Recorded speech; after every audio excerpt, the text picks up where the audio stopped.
Bom, a gente vai continuar falando sobre a matriz de associação de palavras, né, no espírito de não de fazer uma funçãozinha só, mas fazer um projetinho, uma função, enfim, que, vamos dizer, para em pé sozinha. Que normalmente a gente faz programas que, vamos dizer assim, estão ligados com o conhecimento do programador do assunto e estão num espaço maior. E aí a gente não exige tanto de cada uma das funções, porque a gente tem um certo controle do que chega para ela, do que sai para ela, dela. E nesse caso a gente está querendo fazer uma função, na verdade mais de uma função, um pacotinho de funções para tratar associação de palavras de um jeito mais genérico, mais completo, né? Então a gente por enquanto está tratando só da parte mais básica, literalmente base, né, do resto, que vai ser a matriz de associação, que vai medir frequências da associação entre palavras. No vídeo anterior a gente praticamente não abriu o RStudio, ficamos só discutindo no PDF, tudo bem, lá tinha o trecho do fonte, né, mas não tinha o fonte por extenso, e dessa vez a gente vai fazer o inverso, nem vai ter um PDF, né, na verdade tem um texto só com as anotações básicas que eu fiz para preparar o vídeo, mas não tem um PDF e a gente vai enfim, trabalhar a partir do código, ou eventualmente aqui da saída do código. Bom, então essa aqui é a saída anterior, o que eu tinha deixado de lição de casa no vídeo anterior era rodar o programa e naturalmente ter essa saída na versão anterior do programa. E o que tem aqui de problema, né? Bom, aqui ele não dá para ver que em algum lugar alguém está usando um caráter zero, mas não está tão claro, né? O ideal, esse relatório aqui, ele necessariamente supõe alguém que conheça o fonte, vá lá ao fonte, não precisa então de um relatório independente, né? Porque ele está justamente associado a um fonte. Então a gente precisa melhorar esse relatório para ele poder ser lido por alguém que nem tenha possibilidade de acessar a fonte. Então aqui tudo bem, a gente está sabendo que alguém mandou como a gente viu o fonte, né? Alguém mandou como parâmetro um vetor vazio e o retorno foi uma lista vazia. Aqui é uma coisa que precisa um pouquinho de imaginação, mas não é tão difícil ver que é um vetor com duas posições, né, que a gente pode interpretar como duas linhas de um texto, né. Aqui essas palavras são vergonhosas, mas é facinho, só para testar o código, não precisa ficar pensando muito, procurando palavras. E aqui estaria a matriz de associação. Então para a linha A eu teria a coluna B e a coluna D, e na verdade a coluna E, porque aqui tem associação do A com o B, aqui a associação do A com o D, né, no sentido anterior, né, que a gente está considerando equivalente associação à direita e à esquerda, e associação do A com EE. Tá? Então é isso que está aqui. Só que para fazer isso a gente está ocupando uma monstruosidade de linhas, né? Várias linhas. Então aqui, além da primeira, para definir a linha, estamos usando da linha 7 à linha 15, 8 linhas para só isso de informação. E na verdade isso aqui só tem 2 casos de teste, pouquíssima coisa, e naturalmente ninguém considera código maduro só com 2 casos de teste. Precisa de uma quantidade absurda. Né? Então precisa de alguma coisa para compactar essa, em primeiro lugar, para compactar essa matriz de associação. Então foi o que a gente fez na versão seguinte do programa. Então aqui agora tem várias funções. Então vamos ver uma delas, que é a print assoc matrix, tá? A função print, ela é sobrecarregável, quer dizer, dá para ter uma por classe. E uma coisa que a gente está evoluindo é para ter essa matriz de associação de palavras como uma classe à parte. Então no futuro, né, com certeza não tão distante, a gente vai poder escrever só print e uma matriz de associação de palavras, e ela vai sozinha fazer esse tipo de coisa aqui. Mas por enquanto é uma função. O mais importante não é tanto a formalidade, classe, etc. O mais importante é a funcionalidade, as coisas funcionarem como devem. Uma cara boa ajuda, né, uma formalização maior, mas o importante é saber uma funcionalidade que a gente confie. Bom, enfim, então o que está acontecendo? Eu entro aqui com uma matriz de associação de palavras, e aí pergunto, essa matriz é vazia, né? Quer dizer, o comprimento dela é 0? Aí se for, eu vou retornar nulo, né? Toda função do R que não tem um retorno definido, na verdade está retornando nulo, isso é igual em Python, onde retorna none, e aí vai dar uma mensagem de erro. Recebeu uma matriz de associação nula, tá? E vai embora. Bom, caso contrário, o que vai fazer? Essa matriz de associação, ela é um conjunto de listas. Em primeiro lugar, tem uma lista para linhas, que descreve uma palavra. E aí, nessa linha, tem colunas, que são as associações de outras palavras com a primeira palavra da linha, né? Então, como eu estou fazendo? Eu estou imprimindo aqui na verdade com pouco texto, não estou colocando tanto texto assim, né? Mas aqui eu estou colocando a palavra da linha, né? Row, tá? Que eu peguei naturalmente do vetor de nomes dessa lista. E aí dentro de em cada linha eu tenho outra lista, tá?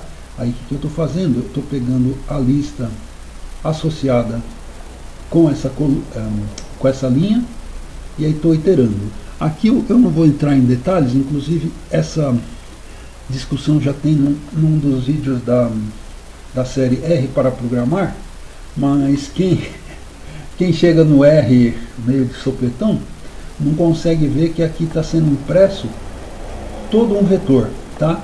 Essas funções do R trabalham com vetores, e no fundo o que eu estou imprimindo é o nome da coluna, o conteúdo, que é uma frequência, e separando cada um desses parzinhos, nome e frequência, por um espaço em branco. Aí por último eu estou quebrando a linha, tá? Como eu falei, vai ter um vídeo na descrição da série R para programar que vai explicar isso, tá? Então eu imprimi. Bom, e aí naturalmente só imprimir a matriz não é suficiente. Eu preciso também, esse cara aqui trabalha com casos, né? Como eu falei, a gente vai ter, para sentir que é uma função tá razoável, vamos ter que colocar uma quantidade grande de casos, né? Para tentar cercar as possibilidades de erro. Na verdade, nunca é completo o teste, mas a gente pode, por uma escolha adequada aí dos parâmetros, a gente pode conseguir cercar as possibilidades maiores de erro.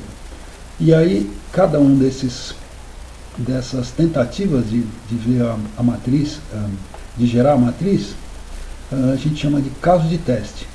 Então tem um cara aqui que é show test case. E aí o que ele vai fazer? Ele vai receber um vetor de caracteres, e aqui ele tem de novo um teste de parâmetros, tá? Isso aqui corresponde a uma metodologia de desenvolvimento chamada Design by Contract, ou programação por contrato, né?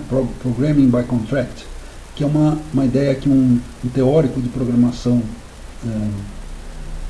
enfim, apresentou, que uma função deve atender certa quantidade de situações e se responsabilizar por elas, né? Tem que dar a resposta certa por elas. E naturalmente algumas vai ter outra, nenhuma função é universal, vai ter outras situações que ela não vai atender. Então, no caso, a gente está fazendo o possível, né? Então, na verdade precisa melhorar ainda, para identificar os casos que podem ser atendidos e os casos que não podem. Quando não puderem ser atendidos, a gente vai dizer por que não vai atender e vai embora. Não precisam nos responsabilizar. Porque, por exemplo, um vetor vazio não está dentro do contrato do show test case. Ela tem que tratar de casos válidos de teste. Quando é um caso inválido, ela fala, olha, isso é um caso inválido, e não se recusa a tratar. Então, o que está acontecendo aqui? Mas, enfim, o que acontece? Ela imprime o vetor que vai ser analisado, né, com um espacinho em branco na primeira linha, para dar a ideia de indentação, e depois imprime a matriz de associação, e sempre colocando avisos, isso aqui é o vetor, isso aqui é a matriz. Então fica uma listagem mais legível. Então, para já dar uma ideia do que foi feito, vamos rodar o programa. Então a gente vai rodar através de uma execução sem eco. Tá? O eco, para quem programa em R, só tem sentido quando o programa é pequenininho, sei lá, uns 2, 3 comandos já começa a atrapalhar o eco. Esse aqui é relativamente grande, tem várias linhas, né? Grande para o padrão do R, claro, né? E então a gente vai usar a execução sem eco.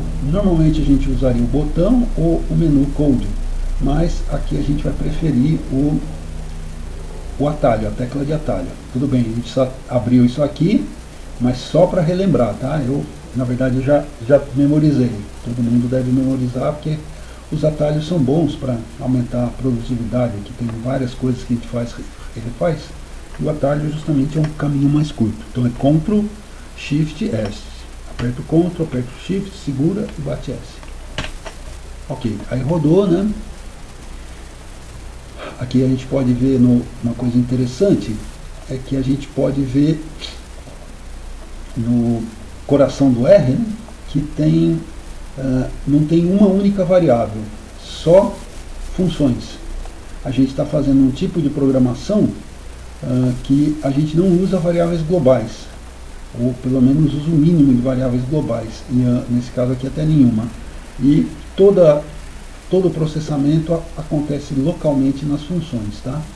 Isso tem vantagens, mas isso fica para outra história. De qualquer modo, a gente está aqui com uma fonte grande para não ter dúvida do que está acontecendo. Então vamos ver as coisas aqui desde o começo. Saiu um monte de testes, tá? O programa principal é esse monte de coisas aqui. Na verdade ainda é pequeno, né? E ainda tem algumas questões metodológicas. Então vamos ver o que aconteceu. Em primeiro lugar, como a gente disse, vou aumentar aqui um pouquinho a área da console. Então, em primeiro lugar, ele avisou para a gente, você mandou um caractere nulo, e assim, uma ideia geral que esses asteriscos aqui estão avisando para a gente que deu um erro. Agora, essa outra coisa aqui, a gente mandou três palavras, né? Vamos imaginar que isso fossem palavras, A, B, B, C, C, só para facilitar a vida. Então, mandando nessa outra chamada da função, que é esse caso aqui, a gente mandou 3 palavras, aí a primeira, a está associada com o bebê, ok? E pronto, por isso que tem esse bloquinho. Agora, o bebê está associado com a à esquerda e com C à direita. Então, por isso que tem nessa linha aqui do bebê, nessa entrada do bebê, linha no fundo, né? Tem essas duas coluninhas, A e C, tá? Então a gente mandou esses casos triviais e aí foram rodando, tá? Nessa geração aqui, quando a gente começou a imaginar testes, começamos a ter umas necessidades de alterar o código. Por exemplo, a gente imaginou testar 2 palavras. Aí no código antigo deu tudo certo. Mas quando a gente foi testar 3 palavras, deu errado. Porque olha só o que aconteceu. 3 palavras iguais, claro, né? Aqui a gente está falando de palavras iguais. Então, olha só. Eu peguei o A e o A. Então, somei um na ocorrência A. Aí eu peguei o segundo A. Aí voltei para cá e somei mais um. Então deu 2. Aí peguei do segundo e o terceiro, 3. E agora do terceiro para o segundo deu 4. Então as contagens estavam erradas. Aí a gente reescreveu o código. E também teve alguma questão quando a gente tinha esse conjunto aqui. Olha só, um conjunto bravo aqui para a gente testar. Que é, como se diz? Além de repetição, várias linhas e uma palavra por linha. Então foi uma questão que a gente precisou analisar com cuidado, né? E alteramos o código por essa razão. A primeira providência que a gente tomou foi não usar mais a função addMutual, tá? Que estava fazendo essa dupla contagem.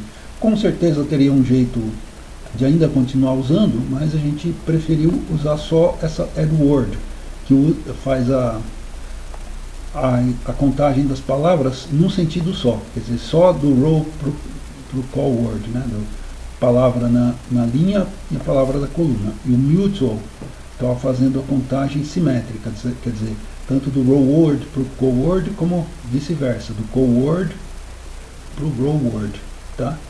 E então era isso que estava gerando aquele problema. Então o que a gente fez? Em primeiro lugar, criamos uma variável, além do que a gente já tinha feito, criamos uma variável que vai detectar que houve repetição, chama justamente repeated. No mais, funciona igual. Ele vem, pega a linha, joga fora os espaços em branco. Se por causa disso a linha ficar vazia, ele vai para a próxima linha, tá? Bom, aí quebra em palavras. Aí se não, aqui é uma cuidado adicional, se não tiver palavra nenhuma depois dessa tentativa de quebra, ele vai para a próxima linha de novo. Agora, se tiver uma palavra restante, uma palavra da linha anterior que precisa ainda ser processada, ela é incluída, ok? Se essa palavra restante for igual à primeira palavra da linha seguinte, eu só habilito o repeated, quer dizer, houve repetição, e não faço nada. Mas se forem diferentes, aí eu incluo a palavra. Bom, agora aqui eu estou tratando do caso que a linha só tem uma palavra, né, que eu não posso correr o risco de criar uma sequência invertida aqui embaixo. Bom, beleza. Então se chegou até aqui, não tem mais repetição, ou pelo menos a repetição que já tinha, né, que era da palavra restante, já foi eliminada. Aí agora aqui eu incluo a palavra, né, primeiro vou andando até a penúltima palavra, e aí crio 2 variáveis novas, left na esquerda, que é a palavra atual, e right, a palavra seguinte. Bom, aí eu faço as duas, né, claro, incluo as duas, left e right. E aí pergunto, olha só, essas palavras são iguais? Se são, eu ligo o repeated e vou para a próxima. Se não são, primeiro eu incluo a coisa simétrica, né? Já tinha incluído o left right, agora eu incluo right left, quer dizer, a esquerda e direita. Bom, e digo, olha, não teve repetição, beleza? E aí termino de processar. Quando eu terminei de processar, se havia ainda uma palavra repetida naquela linha, eu incluo essa nova palavra, para não deixar ela sem ser acrescentada, ok? Aí naturalmente faço o normal, que é pegar a última palavra daquela linha e colocar no remain word para processar na linha seguinte. Bom, isso aqui tudo processou todo o processo, beleza. Processou todas as linhas, mas ficou uma palavra pendente. Então Aí eu pergunto, será que a última linha tinha uma palavra só? E ainda, será que essa palavra era repetida? Aí eu acrescento essa palavra repetida. E aí, naturalmente, como ela é repetida, eu acrescento ela dobrada. Tá? Então, com isso, eu consegui tratar todos os casos aqui. Tá? Esses casos todos aqui. Na verdade, então, o que ficou faltando agora? Bom, a gente vai deixar isso anotado. Tem um pedacinho de texto no diretório text. Tem um pedacinho de texto que está resumindo o que eu falei aqui e tal, e lembra do que precisa ser feito. Bom, em primeiro lugar, esse teste aqui contenta a gente um pouco, né? Várias coisas foram testadas tal, mas está bem longe do que é necessário para testes. Bom, pelo menos de um pacotinho que se pretende autônomo, né? Que a gente está chegando num pacote, tem que levar a sério essa história de autonomia. O programa que a gente faz, quando uma funçãozinha que está dentro do programa que a gente faz, como programador, a gente tem, como eu falei, um certo universo. Mas essa função, esse pacotinho é uma espécie de um asteroide, ou um cometa, como queira, ele vai sair voando aí para qualquer programa, para qualquer contexto. Então o nível de exigência dele é muito maior. Ele tem que ser uma caixinha preta que o cara que está usando esse pacote não vai querer olhar o que tem dentro. Ele só vai querer que funcione. Então, em primeiro lugar que está faltando aqui, a gente fez um teste visual, caso simples e tal, mas isso é péssimo. Bom, primeiro porque exige do programador e naturalmente limita a quantidade de casos. Então a primeira coisa que a gente precisa fazer é um jeito de automatizar esses testes. Para isso a gente vai precisar de duas coisas.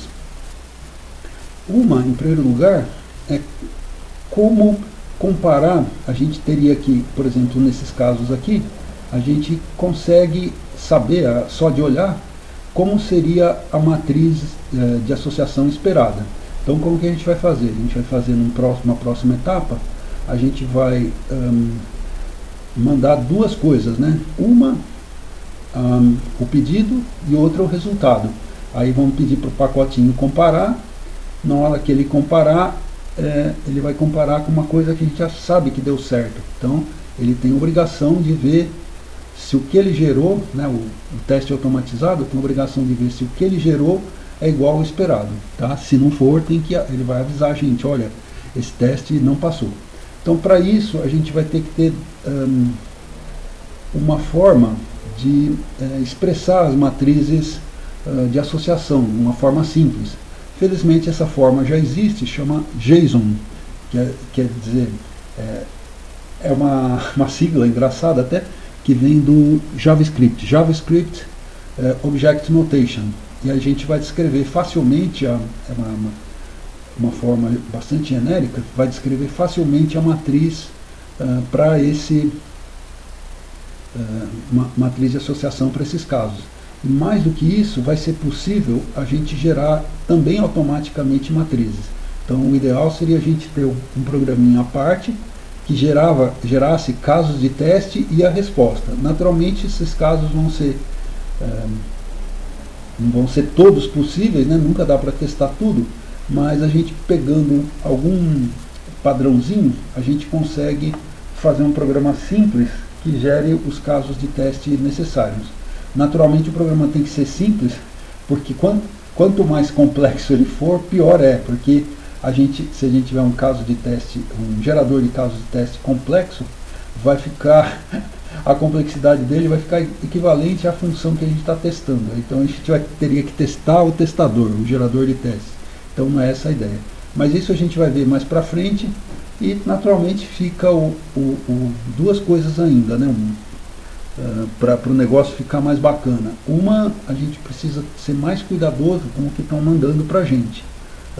Quer dizer, essas funções, elas têm que verificar com mais atenção o que elas estão recebendo. Então, por exemplo, a própria GenASsoc Matrix, que no fundo é a grande função aqui nesse caso, né? Ela teria que testar, olha, será que me mandaram um vetor de caracteres? Ou seja, tem que ser paranoica, é a chamada programação paranoica. e mesma coisa as outras funções. E ainda uma última coisinha é a gente pensar numa classe. O R, bom, ele é uma linguagem muito prática, nem tudo nele está de acordo com o que os teóricos recomendam, mas ele tem vários recursos de programação orientada a objeto, e ficaria bacana aí nesse caso. Por exemplo, para comparar vetores, para imprimir, ficaria de um jeito muito mais simples. A gente só escreveria print e ela seria impressa. Escreveria igual e compararia as duas matrizes de associação. Mas isso são coisas que a gente vai fazer para adiante, né, para não ficar exclusivamente nessa parte menos bacana, né, menos próxima dos resultados, tal. A gente vai entremear essas discussões mais de software mesmo, com comparação de resultados. Mas então, obrigado por ter assistido até aqui e até breve.